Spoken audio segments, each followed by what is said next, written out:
sometimes Americans believe that if they leave the country, they're no longer subject to US tax. It's not something you learn in grade school or high school or even in college unless you're taking tax courses or accounting courses. Yeah. So it's not necessarily widely known.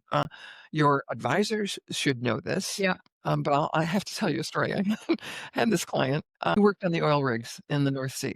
Okay. Okay. So he's up in Aberdeen, up in Scotland, and his accountant or his lawyer, who was a U.S. tax lawyer in the United States, wrote him a Tax lawyer. Okay. tax lawyer, get this, Atlanta, Georgia, put in writing, black and white, I'm sorry, you're not in the United States. You don't have to file U.S. returns anymore. Mm. I thought, oh my God. Did you send this guy a present like here's the law? No, I actually called the Okay. lawyer and I said, excuse me, I think you need to go back to law school. This is, Yeah. Americans are subject to tax worldwide. And here's the code section, here's the regs.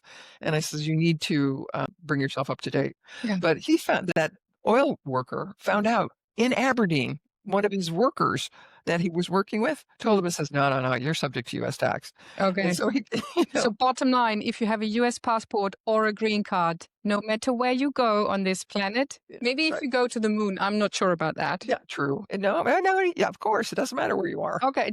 So even if you go to the moon, you still have to file with the US. That's very true. Yeah. It's crazy.